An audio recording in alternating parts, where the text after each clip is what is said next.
Hey everybody, it's Brian Asbury, and I just wanted to welcome you to today's episode. If you could, like today's episode, hit that subscribe button, and let's continue to grow the developmentally speaking brand. Today, my guest, you've seen him across NXT, TNA Wrestling, and now currently in the NWA, Mr. Tom Latimer. Tom, how are you, sir? Hello, kind sir. I'm very well, thank you very much. You picked a perfect time to move. It is Mm, horrible weather up north here. where are you again? Indiana. Indiana. So I know that quite a few of the boys. We just finished up NWA TV taping this weekend, so everyone was in Tampa, Mhm. and I believe a few people got stranded and couldn't get back to Tennessee. So I don't know where they are now. I presume they've finally, got home, but I don't really know. So yeah, I'm not missing that at all. Sorry, mate. Sorry about that. You got out of all the cold weather early. I can't do it anymore. I'm too old. My bones hurt too much for the cold. Hey, I'm being serious. So, what made you want to get into professional wrestling? Um, I don't know, to be honest. I wasn't very no, oh, I'm not very book smart at all. Wasn't very good in school. I'm sure if I was to go back now and do school, I'd be more interested in it. But as a kid, I couldn't have cared less. And so I remember watching it. I sort of came across it a couple of times, but not really giving it any sort of much notice.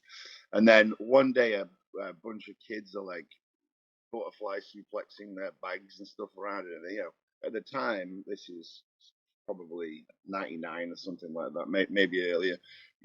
All the kids watched it, and my parents, we didn't have Sky Television, which is cable. So I had no idea what everyone was doing and why everyone was so excited.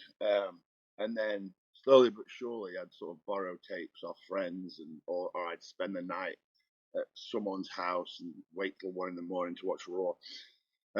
And so I don't know. It was sort of as soon as I saw that. I mean, as strange as it sounds, and I'm sure there's a lot of people that say the same thing. Like when I saw that Hell in a Cell with Foley and Undertaker, and the guy got tossed to his death and just got back up. I was like, wow, that is the coolest thing in the world. That is what I want to do. Subconsciously, I thought that because as far as being a professional wrestler, especially back then and in the UK, it isn't what it's like now, where there's schools in every town. I mean, it was an impossible thing to get into, and definitely an impossible thing to find a school. So in the back of my mind, that was what I wanted to do, but it was just going about it. I mean, it seemed like an impossible task. So I mean, really, once I saw that and sort of I mean, in the back of my mind, that is what I want to do. I want to be a pro wrestler. There was nothing else that really I really cared about. So, but I just got very lucky, and yeah, it's sort of bizarre. I ended up, I obviously, and I think I still have the piece of paper somewhere. Like it was like it was, I forget what age I was when I left school, like 15 or something, and you had to write down, what you wanted to do when you left school or whatever. And so looking back, I wrote down that I wanted to be a pro wrestler. And I'm sure all the teachers scoffed at it because I would have too. And then my parents forced me to go to. Well, they didn't force me, but they were like, "Tom, it's probably best if after school you go and do something else to fall back on." So I did 2 years at catering college. I'm a qualified chef, even though I've never had to cook a cook a meal since.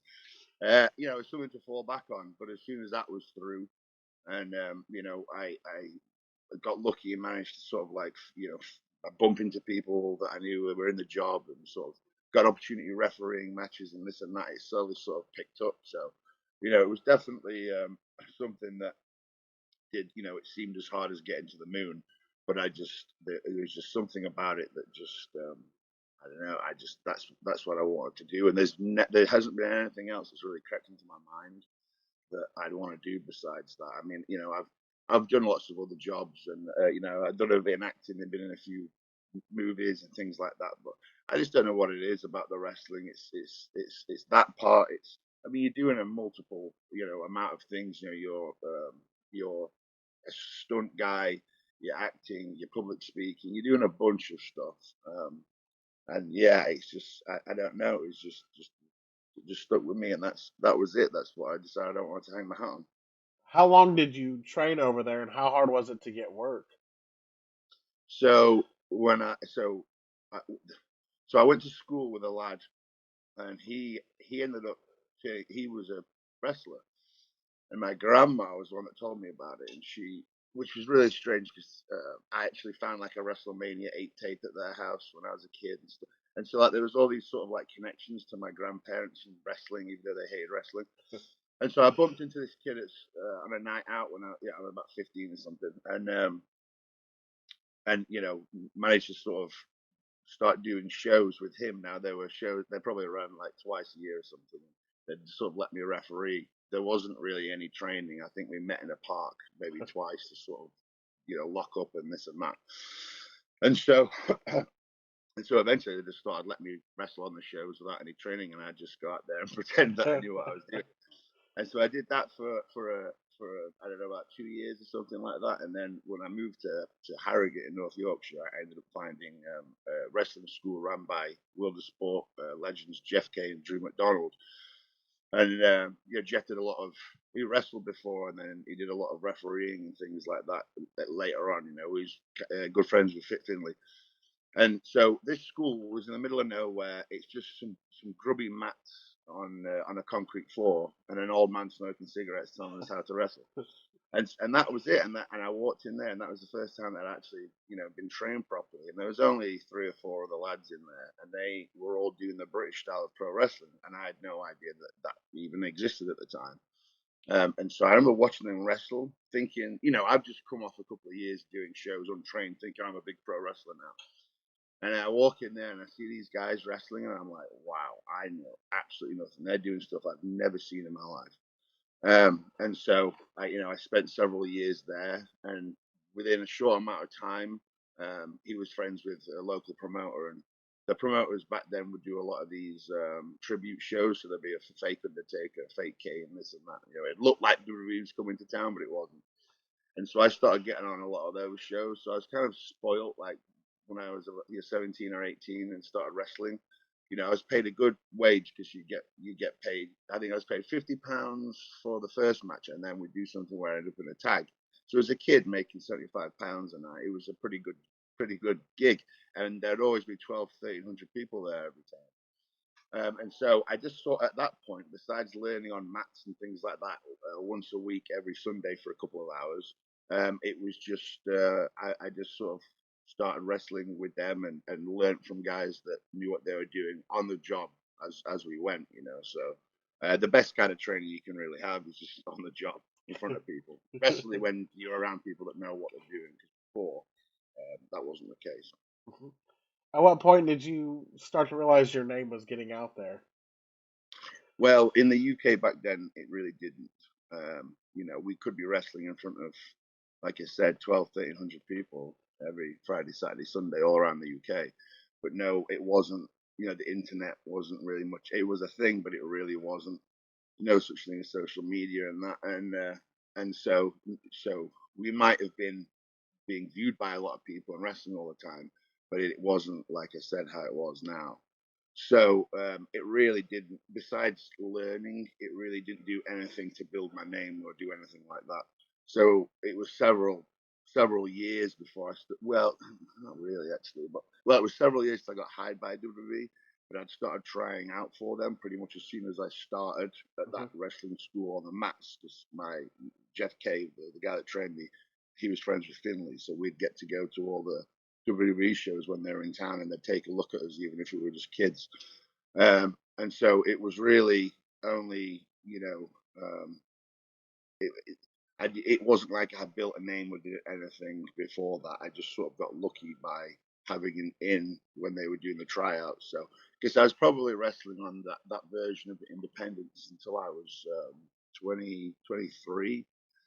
So it was about 5 or so years, and then I'd worked for Brian Dixon, who was a big time promoter back in the day, and then your name would have been slowly kind of getting out then, but still not really. Like I said, it just wasn't how it was, how it is now. Hmm.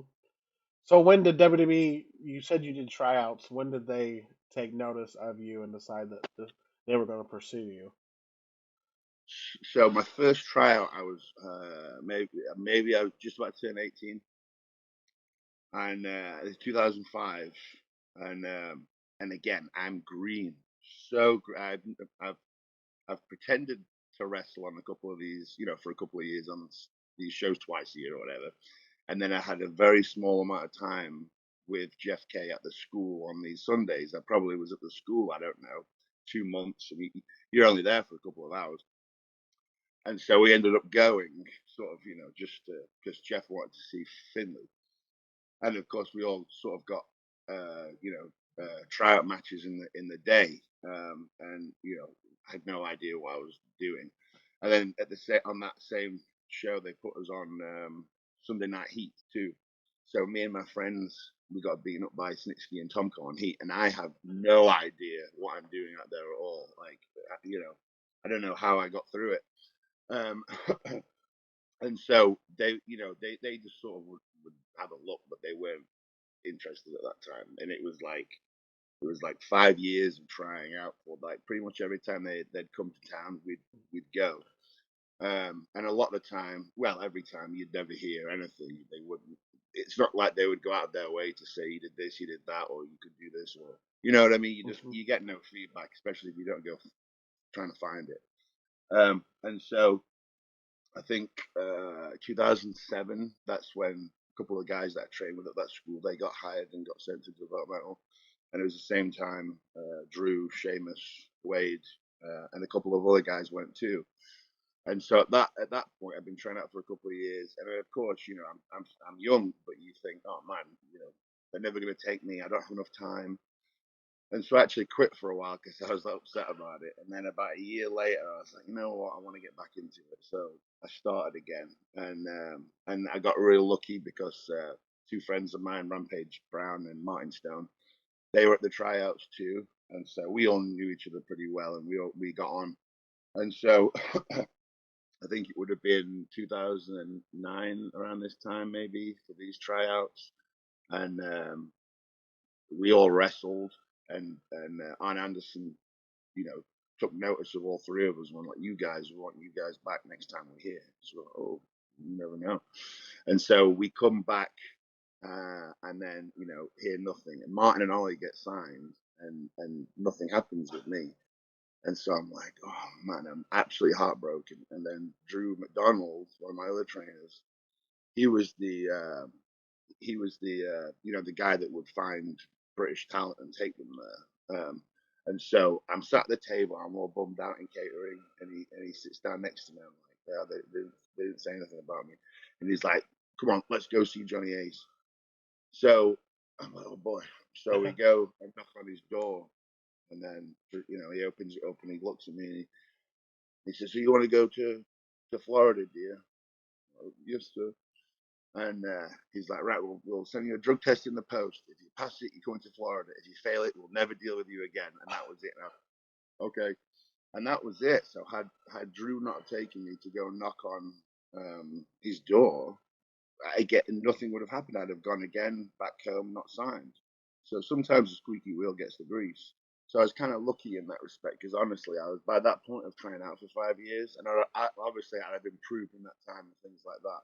It was still pretty heartbreaking that again, this is another time that I've been here and everyone else has got signed but me. And so, but also looking back, I mean, I didn't. We were super inderific. We didn't know what we were doing. I remember some of my tryout matches. I was doing moonsaults and doing all the hurricane runners and all this stuff, thinking that they'd be impressed by that. But they think two shits about that. They want to see how you look, know that you're safe, aggressive, that you can that you can do it safely, and that you're coachable. I was like, oh, if I do a moonsault, maybe they'll hire me. But it didn't work like that. So yeah, it was 2009. So signed in 2009, and then it was 2010 when I finally came stateside. So how was that transition over to FCW? It was pretty terrifying, to be honest. Obviously, new to even though it's an English speaking country, it's still completely different. I didn't drive. You know, you're away from everybody, and then you're in this new environment where you walk in there and you know that nobody wants you there. Because I mean everyone was worried about their spot and new guys coming in. So there was a level of that. I mean everyone was fairly nice or whatever, but I did feel like a fish out of water, and I definitely felt like I was walking on eggshells the whole time. Now whether that was on me and my way of thinking, or if it actually was like that there, I couldn't tell you. But I always felt uneasy. I think a lot of us did. Um, and so I remember me and Rampage Brown, we were walking there the first day, and Dr. Tom, who I love Dr. Tom. He works with us now at the NWA. But he said that when the first night you're there, you've got to tell a joke in front of everyone. And I can't remember the jokes that me and Ollie said, but we just obviously got up in front of the whole class and we were all nervous. We told the jokes, and we looked around at everyone's faces, the divas, the guys, everyone, and they just looked at us like we're pieces of crap and everything. Oh gosh, here we go. But no, it was that was daunting. But eventually, sort of getting used to the way it ran, and there's a lot of things to figure out. I mean, it's a completely new country, new people, and a new situation, and so it did take a while before. Not that you ever feel like you're safe or settled in, but it did take a little bit of time before we could relax. Let's put it that much. Put it that way. So yeah, it was pretty terrifying. How was training there and the trainers and because I've heard mixed reviews. Some people had favorites, some didn't. Um, Yeah, so we had Dr. Tom, we had Norman Smiley, Joey Mercury, Dusty Rhodes, and Ricky Steamboat. Now they're all great people to learn from. They all were Norman for your holds and your catch can style. Joey for pretty much everything. I mean, he's got an amazing brain for the business and spots and timing and where you should be. And then Dusty would do all the promos and things like that and sort of book TV. And then Ricky, he'd be a bit like Joe. He'd do lots of different things, but he'd obviously be more. He'd have sort of better intel on being a babyface than he would a heel because he's a guy that was never a heel. So he liked his babyface stuff. And so it was really good to learn from them all because I'd come from the UK where TV wrestling didn't exist, hard cams didn't exist, a referee telling you this and that. I mean, he might tell you to wrap it up, but other than that, there were so many things that I needed to learn. And cutting promos too, because again, there was never a reason to ever cut a promo in the UK. So all the sort of figuring out TV wrestling, I definitely needed that. I needed that time. As far and then later on when I was there, that's when Bill DeMott came in and sort of took over and ran the school. And I'd already sort of had a fairly decent relationship with Bill because Ryan Connor, my old tag partner, he was obviously in Deep South with Bill back in the day and this and that. And so Bill would actually come up and spend a little bit of time working with me and Ryan as we were doing stuff. He was on the road or doing Tough Enough and things like that, but he would come up every so often and help us figure out, something to do with the Ascension, some sort of move set or what, or he'd come up and just blow us up and just absolutely murder us, whatever. But Bill, I really liked, and so he's someone that really sort of toughened me up and made me get thick skin, and that was something that I needed. And so when he was there, there might have been some people that didn't like that, but for me it was fine because I like Bill and I like what he did and I like how he helped us. So again, everyone's going to have their own take because there'll be some people that would have gravitated more towards Joey or whoever. Like you generally have people that sort of take you under their wing, and Bill took me under his wing. For example, like Joey might have taken Seth, and Moxley and guys like that more under his wing. Everyone kind of has their own people. Was the Ascension the first thing they did with you, or were they trying other things out? No, so and that's what I'm saying about walking on eggshells too. When we first got there, we didn't know what we were. We didn't know. I've not thought of a gimmick. What's a gimmick in the UK? I'd either wrestle as me, as a British babyface, or I would pretend to be an American and come out waving the American flag. You know, in my butterfly tights or my tie dye tights or whatever, right? So I had no idea what I wanted to be or how any of it worked. And so Martin and Ollie, Rampage and Martin Stone, when they got hired, they Arn really liked them, and there was talks about having them as a football hooligan tag team, and they were to go on and they were to sort of have a program right away, win the belts or something like that off TJ and Harry Smith.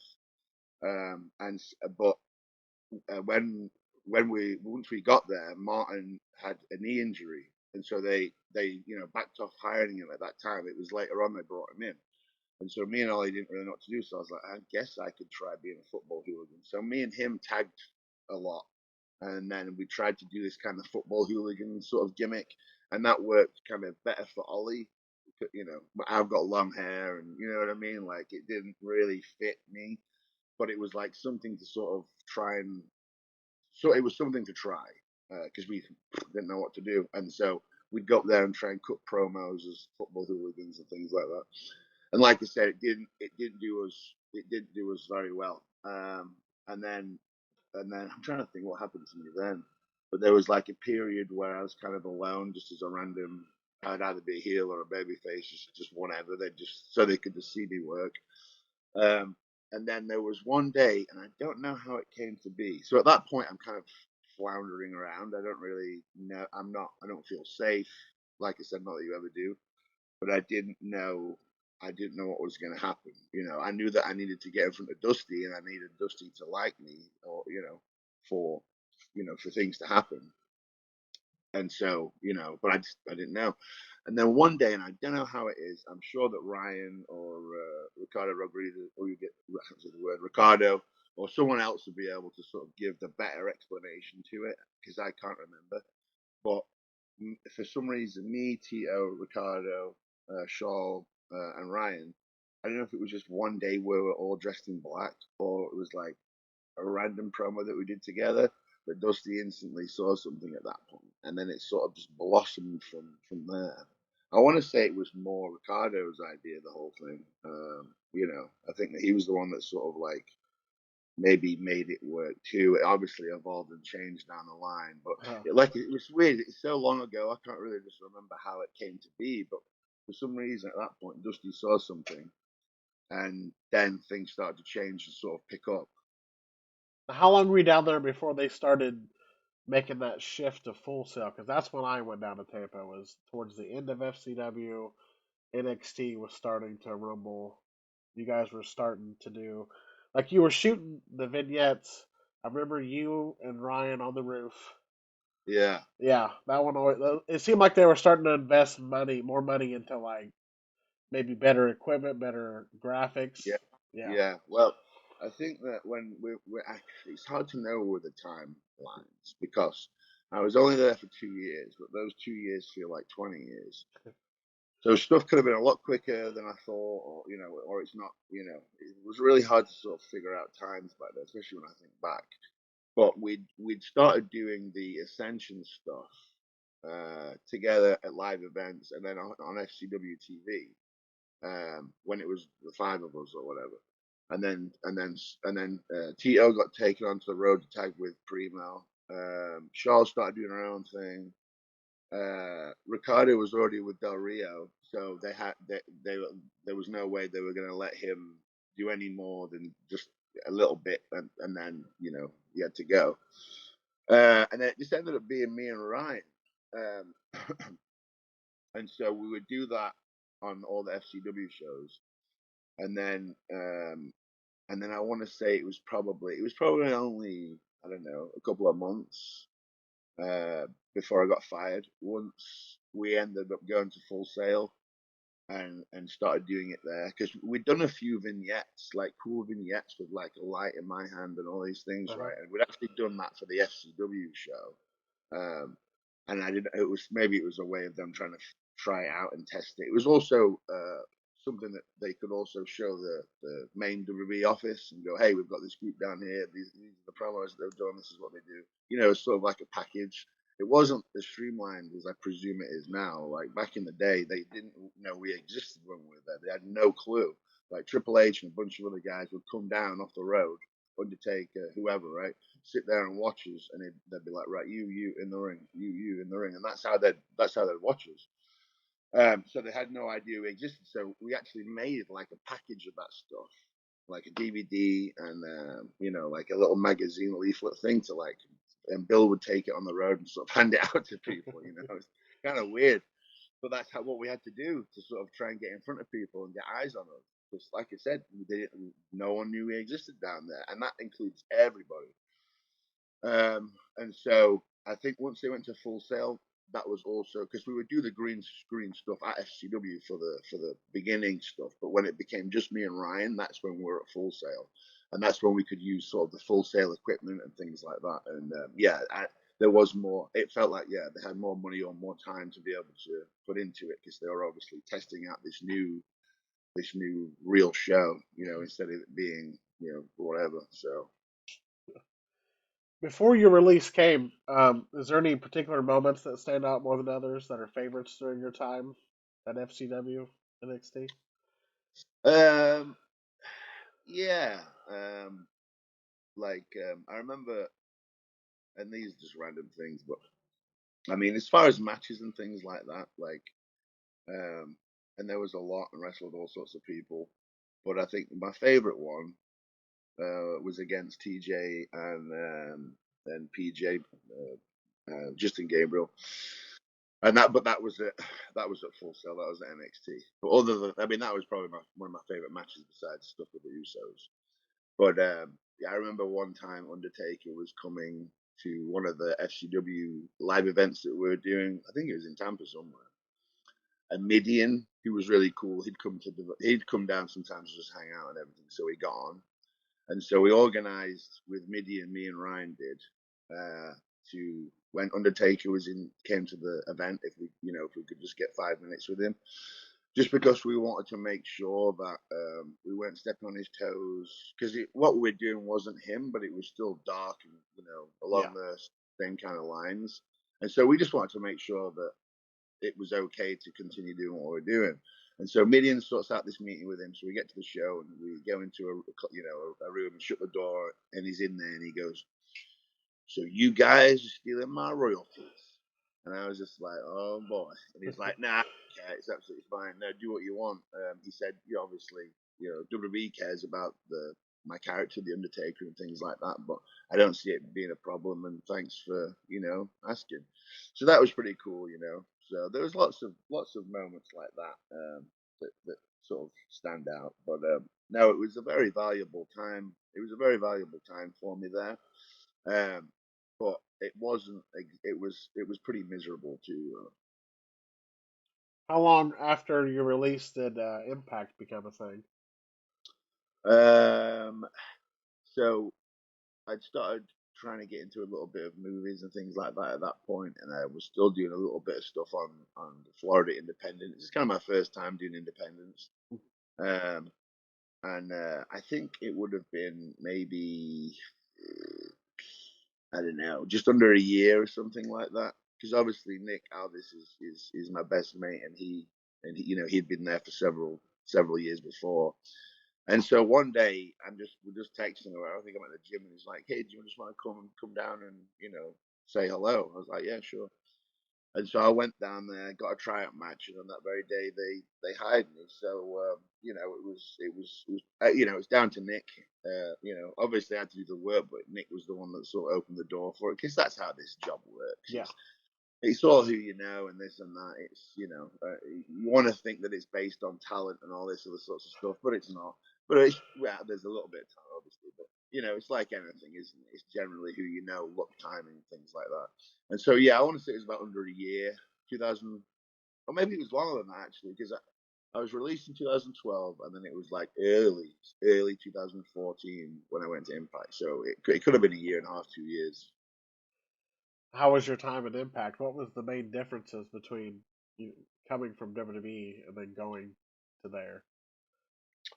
Um, I think the less walking on eggshells. Now, I still didn't sit down for the first couple of months when I was there. Like if we were sat at the monitor, I wouldn't sit down because that chair could be for Kurt Angle or that chair's just, you know what I mean? Who am I to sit down? Like in developmental, I didn't ice my knees for the first year and a half because, I didn't want to rub anyone the wrong way or have them thinking, who's this wimp icing his knees. Like it was just, you could catch heat to stuff like that. So I was still had that mindset at Impact. Like I still wore, a suit and tie and didn't sit down and, wasn't the first guy the first, person eating in catering, all that kind of stuff. Because it's just etiquette. I mean, unfortunately, that's sort of died off in the job now. Shaking hands and things like that and saying hi to people, especially when you're new in the company. People don't anymore, and it's just unbelievable. But I don't know if that's a sign of the times or what, or if I'm just a grizzled old vet, but it's just like it's definitely changed a lot, and it's very disrespectful.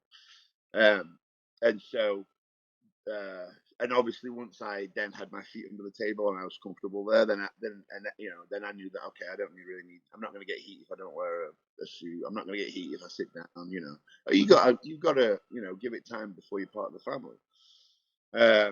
And so for me, it was more like, oh wow, if I sit here and I'm chewing tobacco, if I got caught chewing tobacco at FCW, I'd get fined and then in trouble.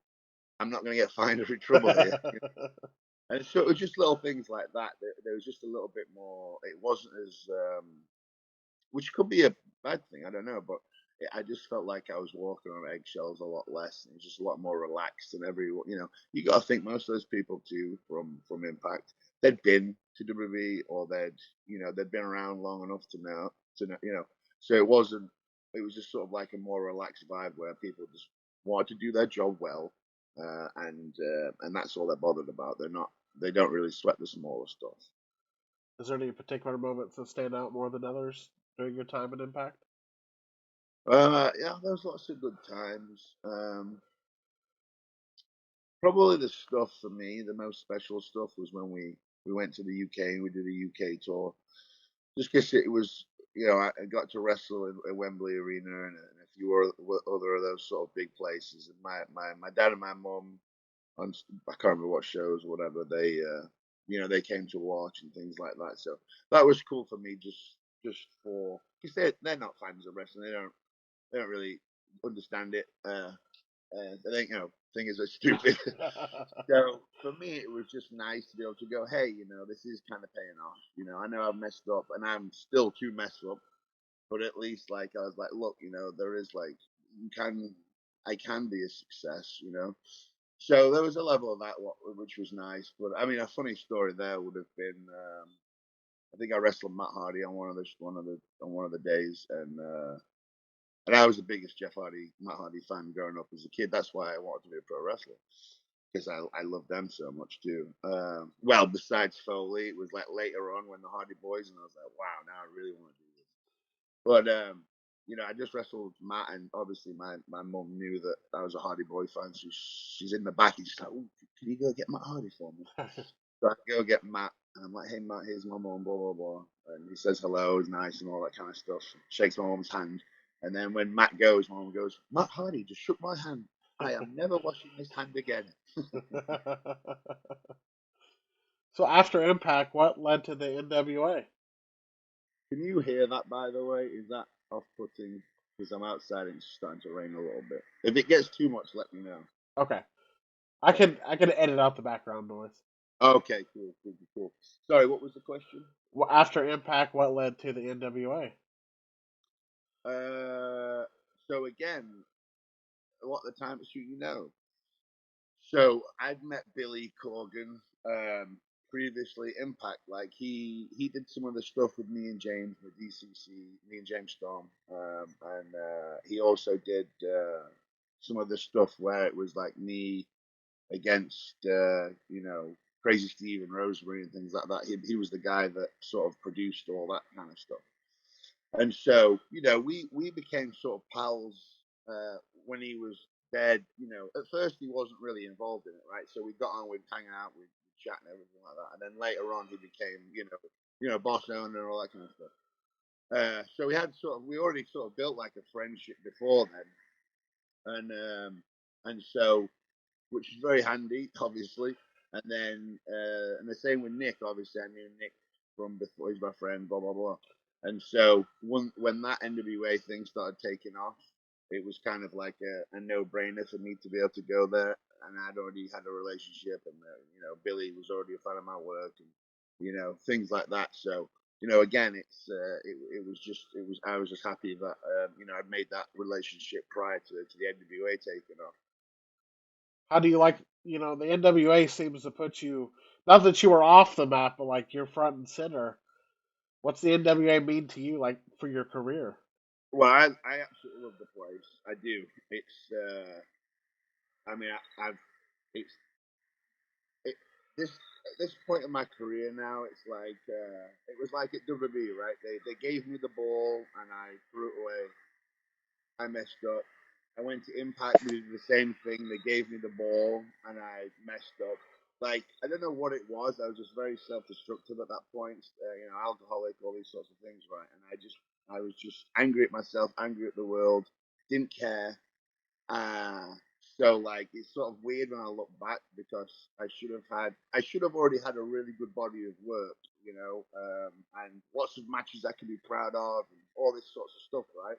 And I don't because I was partying all the time, drinking, getting into trouble, things like that, and so like I could have continued to build, I could maybe I'd have been a big star at WWE, maybe I'd have or maybe then I'd have gone to Impact, been a big star, and then get back to WWE, right? Mhm. But I didn't because I just kept messing up. And so for me, now being at the NWA, being clean, sober, proving my worth, God, so for me, it's like I said, I should have this massive body of work and all these great matches and moments and things like that, and I don't. And it's very hard to be proud of any of that previous stuff. It just is. Because I know where I am mentally, and I'm not in it. I don't care. And so again, like I've been with the NWA now for the last 5 years, and it's like at least I know that, and I'm 30. Am I 37 or 38? And so I know that I'm very much on the back end of my wrestling career, and so for me, it's all about being able to show everyone and prove to myself and everybody that I can be clean, I can be sober, I can be a main event star. You giving me the ball is the correct and right thing to do, and again, it's to prove it to myself because it's like I want to be able to put a nice little bow tie or a bow on the back end of my career and be proud of that and go. Unfortunately, I should have been that the entire time. Uh-huh. I'm not, but at least I ended my career as a professional wrestler the right way. You know what I mean? And so I want to be I want it to be a victory for to show that you can go through all these terrible things and mess opportunities up and be a drunk and be an addict and you can come out the other side. It's doable because I thought that I would never be sober. I thought I'd never get my life together, my shit together. And it's amazing how smooth and beautiful and blissful life is when you take out the chaos. And so, it's also to hopefully inspire other people that, as crap as it is, you can get out of it. You can change your mindset. You can do anything. So anyway, back to the NWA. For me, it's a beautiful place. It's given me that platform to be able to show that and prove that. And I love Billy and everyone there for they were still to take a chance on me even 5 years. And so I'm happy and glad that they can see that it's paying off and that they did the right thing, giving me the ball again. Because you got to understand why they wouldn't want to. Like this guy's messed up every time he's been given the ball. So Is the NWA the foreseeable future, or is there other bucket lists that you have before your in-ring career wraps up? um, like would I be happy or yeah, I mean if I could go anywhere else, right, I'd be happy because it's another place that I'm doing it with the mindset that I have. But do I need to, or what's the right word for it? Would I be upset if I didn't go anywhere else, do anything else? Hell no. I'm quite happy. I'm quite happy finishing it there. I really am. Mhm. I obviously want to at least be able to win the heavyweight championship once, Uh-huh. just just to be just again. It's just to vindicate myself, just to go, okay, you know what I mean? Like, essentially, that shows me my hard work. Mhm. That proves to me that I did the right thing. I took the ball, I ran with it, and this is what happens when you do that. So Mhm. it's more of a personal pride thing for me, really. But no, I would happily retire. Get out the job at the NWA and never go anywhere else. Like, I'm very blessed in the Mhm. position that I have there. I'm very blessed with financially how I'm looking. And I want it to grow. I want it to succeed. I want it to be there for another 10, 20, 30 years. Mhm. Especially, again, me and Dexter Loomis, me and Sam Shaw open up this wrestling school. Man, that'd be great if, again, by the time we've got some of these guys trained up and ready, then they've got an in with the NWA and they've got someone they can apply their craft and wrestle on the CW network or whatever. So Mhm. we all need these wrestling promotions to stay around because people need work and a place to go. But it's definitely a place that it's a really cool place as well because a lot of the guys that are there, they're all guys that I came up through the job with. Mhm. From I've been with EC3 and everything, and Tyrus, Aaron Stevens, then getting to Knox, meeting people like Trevor Murdoch and things like that, and Mhm. so like and Pope, and all these great guys. So it's also like it's a really nice family vibe Mhm. there too. Everyone's a professional. Everyone's been through the job. They've eaten plates of shit. They've done this. They've done Mhm. that. And so it's just a nice, refreshing place, sort of where the old timers can do what they need to do professionally, but also it'd be a nice cool place, and I get excited to go see the boys. Mhm. See, and those core group of people that you mentioned, they all went through developmental, but they didn't. They went through developmental before the PC. I feel like there's two different. Oh yeah, You know what I yeah. mean? We all, besides maybe EC3 that would have spent maybe a little bit of time there when he got rehired. I don't Uh-huh. know, but sure. Yeah, no one has been to. We were all FCW or we were all Deep South or whatever. Uh-huh. One additional question before we get into the school here. Um, so everybody's talking about, where your wife's going. Wherever she ends up, has she like because you have been to everywhere. You've been on national television. Does she kind of rely on you or like run stuff through you? Like, is this the best decision? Like, because you've been here or, you've been on the mainstream. You've been outside of the higher level of an NWA. um, I I will give my opinion if it's asked for and Yeah. needed. Other than that, no, because Hmm.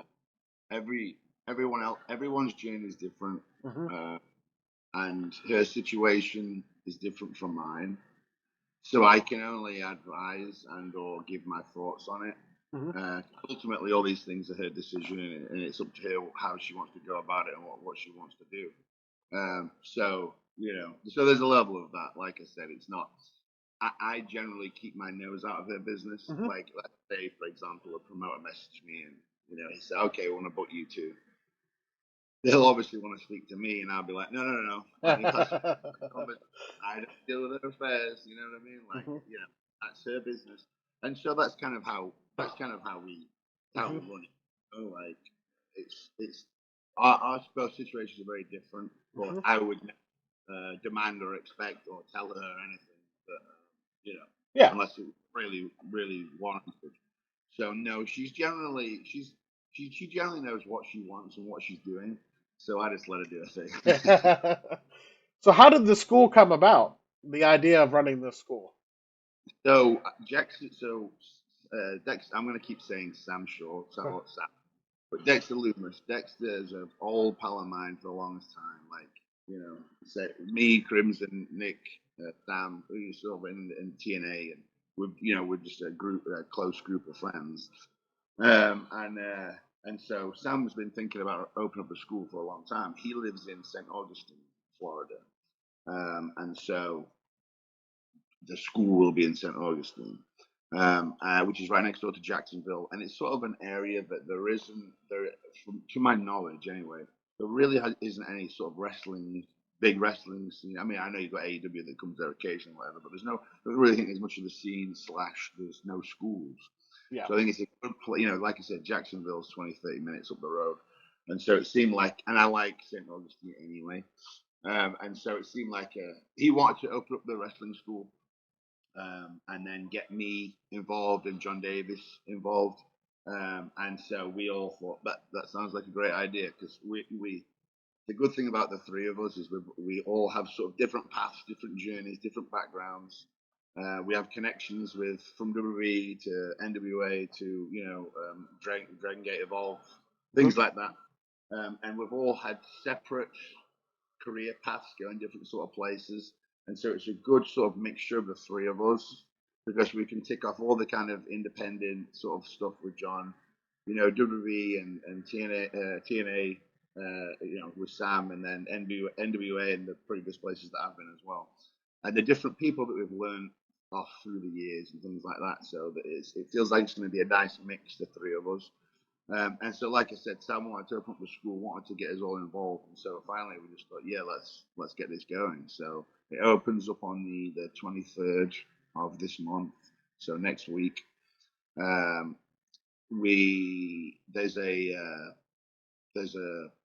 something with, I need to send you the details.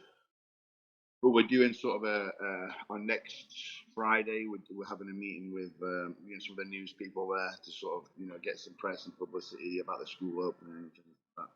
And so it's going to be good. We're excited, and for me, I'm getting to that point in my career where I can't do this forever, and there's a lot of people that I feel the same way about, but there's a lot of people that when they leave pro wrestling, they have so much. They've been through it all. They know the job, and I just feel like there should be some level of giving back, and it's a waste if all these experiences and things just when someone retires or quits or whatever, it's a waste. So there's a level of me wanting to sort of give back and being able to sort of help the next generation as good as as best I can. You can lead a horse to water, but I'm excited for it. It's something that I've done on and off for the last 5 years. And so it's going to be nice to have a place that's ours, that we can run the way that we want to. We can, police it the way that we want to, and sort of give the guys, a sort of rounded way of learning and picking up things. So very excited about it. It's 1,800 square feet. And you have two rings. A lot of places just have the one ring, so I think two rings would be very beneficial for. Right, lucky buggers. You know why? Because I'm on mats on a concrete floor. I didn't get the luxury thing. I'd have walked over broken glass to get in a real wrestling ring. So, it's it. We've got one of them slightly smaller, and then we've got like a big ring too. So it can fit. We can do a lot with that space. We could have one ring, but it's just like I think it's better to have two. Absolutely. And you're running 8-week courses. Yeah, 8-week courses currently. Now, maybe in time that will change. This being the first cycle that we're doing, we're not too sure how it's going to go. Yeah. We're not going to. We need a little bit of time too to sort of iron out the kinks. So that could change in time, but for now, that's the way that we're gonna do it, and we're just gonna sort of, change or add things or move things around if that isn't the winning formula. What advice would you give to people getting into professional wrestling? Be patient. Patient. I think a lot of people it looks easy on TV and it's not. And I think that there is some people that'll happen to. They think they start training or they start doing this and doing that, and the next thing you know, they're on TV or they're doing that and this and that. And it's not. It's just about being consistent. It's about timing. It's about luck, and it's about being hungry too. For me, who am I to say who's going to make it and who's not? Right? If that's your dream, to be a pro wrestler, like the teachers again at school laughed at me, right? So I get it. But if that's your dream, to be a pro wrestler, and you want to this kid's never going to do anything or make anything of himself. And so, but ultimately you can. I'm an idiot kid from Chesterfield that got to America. You know what I mean? And so, definitely being hungry and really wanting this really helps, and it helps and it motivates me to want to train you. I could have someone there that I know full well he's never going to do anything. He's never, but I will give him my utmost time and give him as much of me as I can if he's hungry and he wants it. Like so definitely. So look, time and consistency, and being hungry for the job and wanting to learn and being like a. Where can people reach out to you at? I think the website you tell me is Hatchet. Is it hatchetprowrestling.com? Yes. hatchetprowrestling.com. There's an email link in there. We're on Instagram as well, and I believe there is a Twitter. Other than that, you can reach out to me, and that's Thomas Latimer. On Instagram, I have a blue tick, so it's me. On Twitter, I do not, because I'm not paying for it. But I think it's the same thing. It's Thomas _ Latimer _. And then I'm sure if you were to reach out to John Davis too, he's on Twitter, he'd be able to do it. And yeah, just it's probably best if you just go on the website and shoot him an email. And also for any questions, or if you want to know anything else, or if you would prefer a different type of training, or if you can only do certain nights, let us know. We want to make it so it's easily accessible for everybody. Again, it's like we're going to be doing Tuesday, Wednesday, Thursday evenings. And who's to say that can't be changed down the line to something else, or in the middle of the day? I know most people are working, but we're open to being able to juggle people's time. Absolutely. I just want to say thank you for coming on today. Thank you for what you've done for professional wrestling, what you continue to do, sir. If there's anything I can ever do, feel free to reach out. Yeah, buy me a new spine. That'd be Okay. nice. Put an order in on Amazon for new spine.